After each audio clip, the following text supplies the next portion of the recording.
Okay. The palace bells were silent.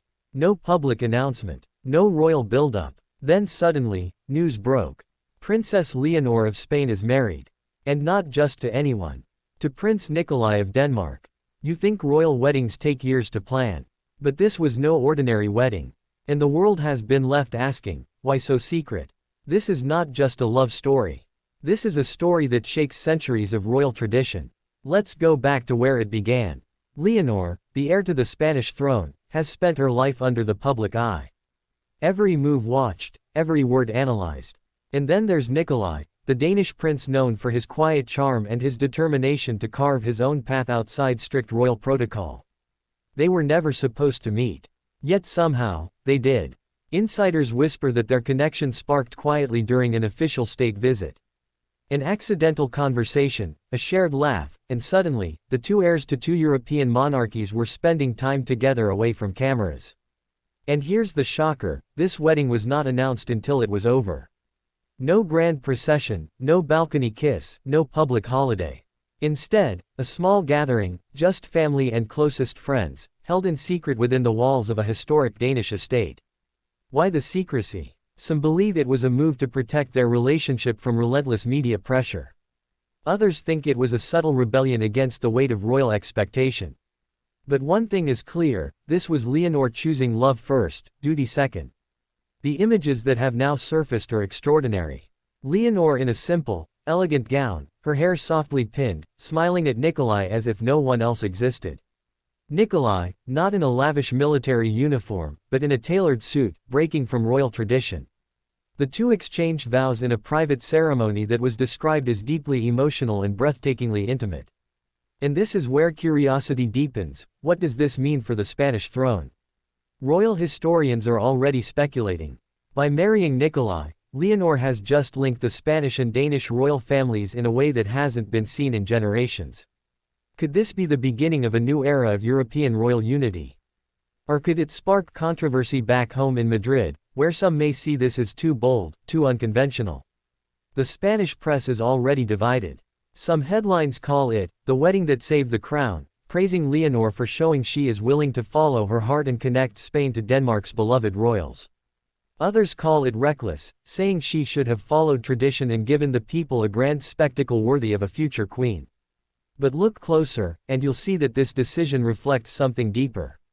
Leonor has grown up in a monarchy under constant pressure to modernize, to appeal to younger generations who feel disconnected from royal life.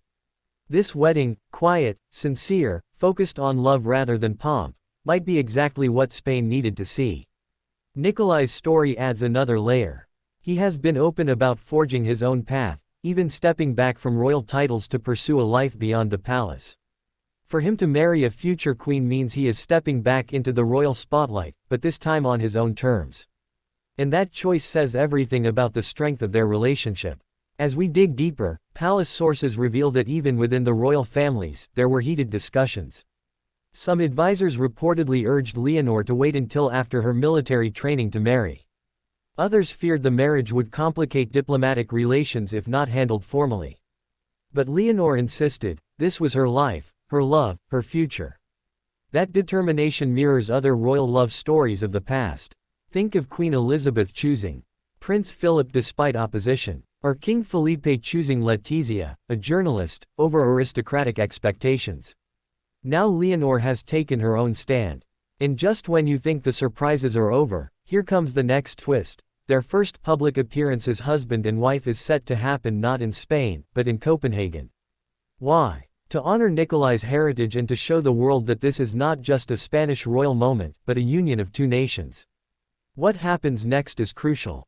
How will the Spanish public react when Leonor returns as both princess and wife? Will they see this as a sign of strength, a future queen who knows her mind? Or will critics use it to question her readiness to rule?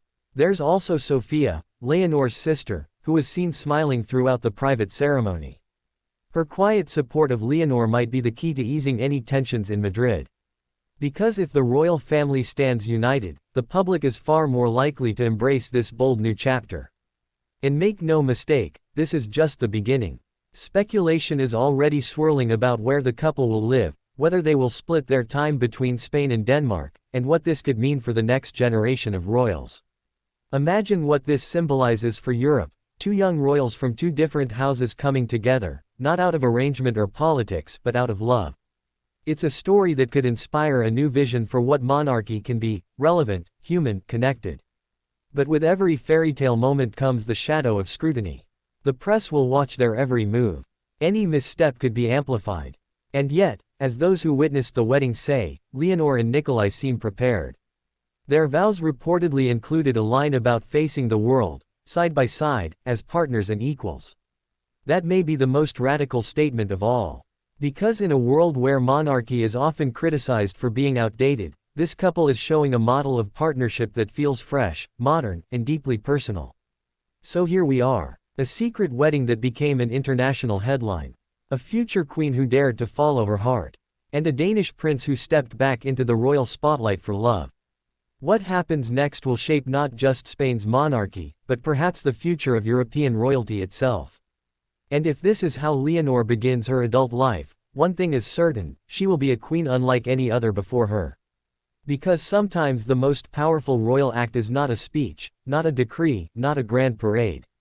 Sometimes, it is a choice: to love boldly, to marry unexpectedly, to surprise the world. And Princess Leonor just made that choice.